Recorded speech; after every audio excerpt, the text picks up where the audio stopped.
Hello everyone, Chris Matthew with Forbidden Knowledge News. I don't know about all of you, but I really don't like having to wear a mask every time I'm in public, let alone for 7 days at an amazing conference. Well, I have some awesome news for all of you. There are no longer any enforceable requirements for mask wearing in Nevada. It is over. Technically, the lowering of the requirement is only for vaccinated people, but because no one can even ask to see a vaccination card, everyone will be taken at their word. There are no masks, so this is going to be an even better conference now. Everyone can come out and enjoy this amazing conference mask-free. I hope to see all of you there in Laughlin, Nevada, June 6th through 12th. Hello everyone, welcome back. This is Chris Matthew with Forbidden Knowledge News. Today I'm happy to welcome Harry Challenger. He is a UFO and alien contact researcher from near London in the UK. Starting from 1996, he was part of a UFO group called Ilufon that published a London-based UFO magazine called Down to Earth.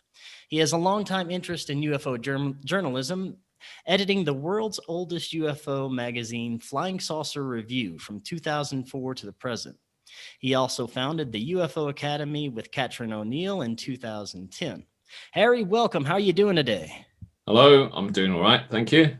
Yes, thank you so much for joining us. I really enjoyed your presentation at last year's conference. I thought it was really one of the most amazing presentations I've ever seen. The pictures were extremely compelling, extremely fascinating, and I can't wait to see what you have for this year. This year, I know this conference is going to be even bigger. We're going to have more presentations. I know it's going to be an amazing time, and I can't wait to hang out with you again because last year was so fun. Well, that's it. It was a very memorable experience for me. I mean, anyone watching, it's definitely the best conference I've been to. That was an incredible atmosphere, and really people were very social, so you get to know a lot of people there. It's a great way to meet other people who've got alternative ideas and interests. So I really loved it, but it was a pleasure to speak there. And I've come again with some more visuals. I think a significant set of visuals. Yes, that is why we are here today, to get a little sneak peek and teaser of what you have to be presenting. So I know you have a couple of images to kind of share with us to give us a little teaser about your presentation. So what will your presentation be about this year? Well, it's a story which is so well known in ufology folklore, which is the Nazi flying saucer, whether the dying months of the Third Reich, whether there was a super weapon, a flying saucer.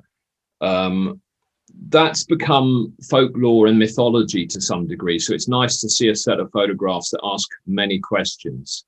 So the entire presentation is about what would a man-made saucer look like circa 1945, what kind of evidence are in the pictures, and what does that tell us about how saucer design actually works? So it's an unprecedented set of pictures because there's man-made activity around the saucer. I've never seen anything else that has man-made activity in it.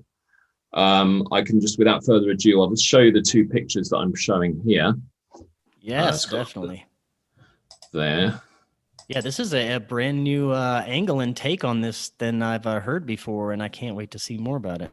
Well, we're going to zoom on it during the talk to get the detail, but basically you'll take my word from it, the detail, that this object has a small wheeled vehicle next to it. It has camouflage netting, and it also has a sort of tank-like camouflage on the paintwork. So it's got the camouflage netting on its own. It's got footprints underneath in the snow. So this is a snow-covered scene. The provenance of this is someone's uncle in Poland had taken these pictures. He was a miner, which sort of fits the Igor Witkowski sort of theory, Southern Silesia, and where the Nazis were apparently working on their saucers.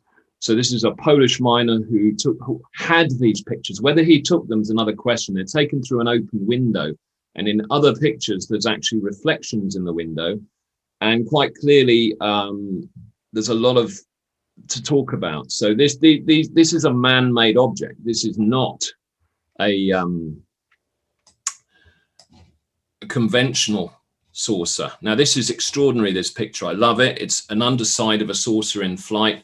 There's a glassy energy field under this saucer. There's panels. The saucer's made out of panels. It's not made out of a single piece of metal. The field itself is like glass. So for me, there's a bubble of ionized air around the object. I'll zoom in a little bit on that for you, if you can see that. Now, these are from scans. These images were taken in probably about 1978 using the best scanner of the day in a PR agency. The Polish gentleman had a small tobacco tin with about 8 photographs in. They contained very small prints, very, very small ones, which would match the wartime austerity. And as you can see, the edge of the print is there. They were lined up and scanned. It asks questions. It asks questions about if a saucer could be rebuilt in 1945, if it was a crash retrieval or whatever else, that means a saucer technology could not be as advanced as we think, because people in 1945 were able to reproduce it. Now, there's more than one type of saucer in this, or as far as I can tell, more than one type of saucer in the series of photographs. There's also distortion, which is a very, very important principle in extreme gravity fields when we talk about Geiger-Tesla fields. The actual object that not in these photographs is distorted. It's actually bent. So again, these are things that we can see in other UFO pictures. And there's some good research that I will talk about, which talks about measuring deformation in UFO, in flying saucer images. So all of this stuff is to bring us to a realization that if the Nazis had a saucer, it has to be something rational, it has to be something reproducible with 1945 technology, and it has to mean that there's some huge consequences. The story goes that there's a chap called Hans Kammler behind all these secret weapons, and the last weeks and accounts of his life in the last weeks of the war are quite ludicrous. If he had this device, there's no way he would have wandered around trying to get to Prague, where he was considered to have died. My view in this is also what this means, which is a discussion in itself. If the Nazis had a war-winning weapon, then the war didn't end the way we think it did, because they have ultimate power. So we have an agreement to end the war. Now, I think the rump of the Nazi state was destroyed. The deep state of the Nazi state was destroyed. But did the SS, who would have been behind this device, did they have an independent fate? You know, these are the questions you have to ask. If you say there's a Nazi saucer, you have to then say, well, what happened to it? Where did it go? And what kind of treaty kept this object from fighting? I have further discussions that I'm going to share with the audience. There's certainly possibilities that there was such a thing as an armored saucer, which is something that's not really talked about, but one particular witness that I knew quite well had seen original photographs of an armored saucer among the B-29s. Now, whether that was armor or whether it was part of the design of the saucer, these are the things we need to discuss. And in this legacy era, we're in the legacy era where we're looking at UFOs with new eyes, because official caginess and secrecy is at least ending in discussion. So this is very different to what you'll get officially released. But I do say this, that we need to have these discussions, and hopefully the people who come to this talk will come away with a particular set of ideas about what we mean by the first flying saucers made by people, which would have been Nazi saucers if they existed, which I believe they did.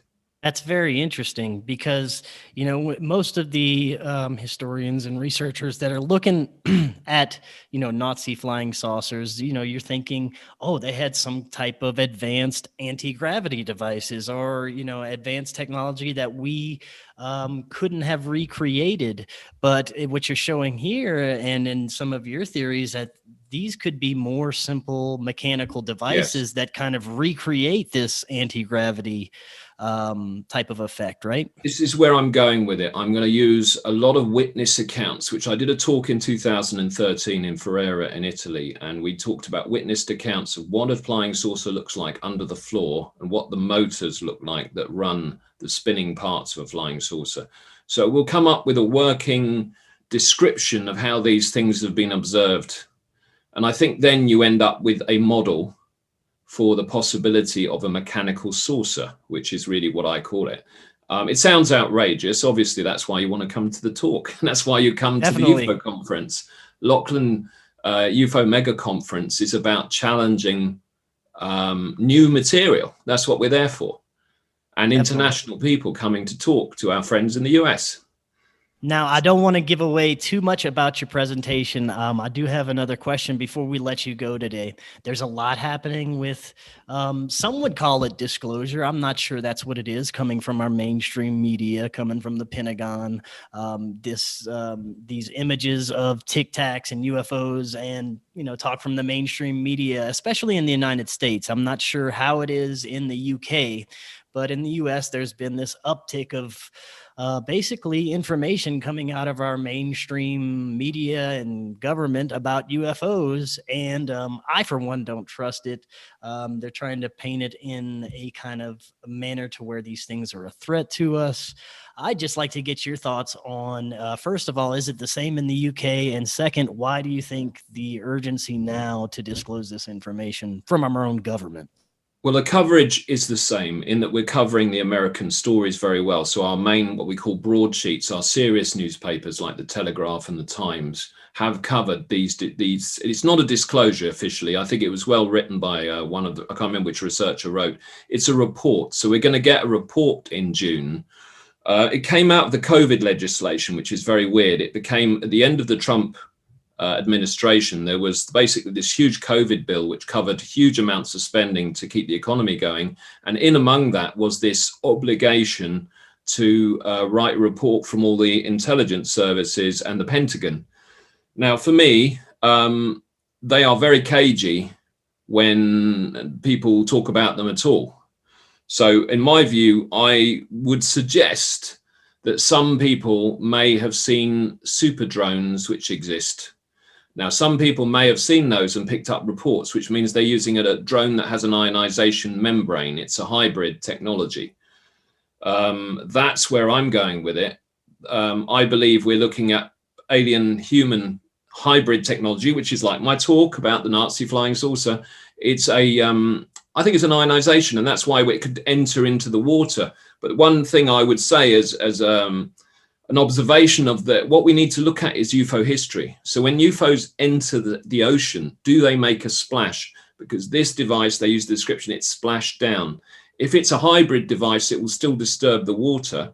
If we look at our research notes and see how many fishermen normally observe saucers going into the water, do they create even a ripple? Or does their ionization, is it so powerful, they just envelope their way straight into the water without any disturbance? Now, if we can use that as a way of assessing it, if we find out in that footage that it makes a splash, then it's not really, that's the way I'd assess it, is how does that object behave? From my perspective, I believe the authorities, who probably will be watching this, never release anything that they can't control.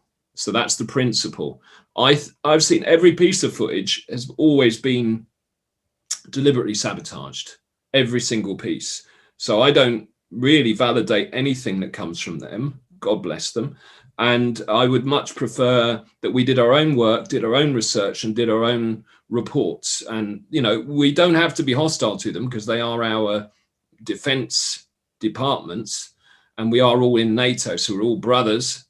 But I just believe that we shouldn't be children. We don't go looking to daddy to receive our information. We go out like grown-ups and find our own information. And that's really, for me, the future of ufology is doing it in a way that the authorities allow. So it shows governmental thinking and strength and calm coming from the public. And I think they won't mind too much. But hysteria is our big issue. I think you're right that it's very easy for the media to develop hysteria. Once they get a strong image that they can't really walk away from, it's highly likely that hysteria is going to follow. I take a completely different view. The public should do their own research. We should be very governmental and diplomatic and very calm about it, non-political, and have our own debate and show that we're ready, rather than waiting cap in hand, as we say in England, for someone to give it to us. I don't believe in handouts from the government, and God bless them. There we go. I don't believe in handouts. We do it ourselves. Yes, very well said. Yeah. And Harry, thank you so much for stopping by today. I can't wait to hang out with you in Laughlin, hear your amazing presentation, see these amazing images, and of course, see all of you there. So that's going to be an amazing time. It's a great event, as I say to our viewers. It's definitely the one to go to. I absolutely loved it last year. I had the best time. And I think the entire sort of leadership of that movement, Bob and all these other different people, so I can't remember all the names, they've got an incredible commitment. These people are true old school, shall I say, decent people who've got some, real hospitality. I mean, I felt welcome. I loved the place. I loved the people. I'm going to be there because I love the people. I couldn't wait to get back. So I recommend it. Great sense of community. Harry, thank you so much again for stopping by, and I will see you in June in Laughlin, and I will hopefully see all of you there too. Take care. Okay, bye-bye. This year's Laughlin UFO Mega Conference is going to be the biggest, most extraordinary ever. It's going to feature over 36 scientists, researchers, and contactees presenting incredible new disclosures over 7 days. You can now register for the full week, for half a week, or even by the day or session. During this incredible week, not only will there be over 35 amazing presentations, which, by the way, will only be one at a time, so you don't have to miss anything. You're going to get an amazing skywatch, meet and greets, exclusive film screenings, and the opportunity to hang out with me. Go to their website, LaughlinUFOMegaconference.com, and register now. Last year's conference was awesome, and this year's will be even better. Join us for an incredible 7 days of education and disclosure at the Laughlin UFO Mega Conference.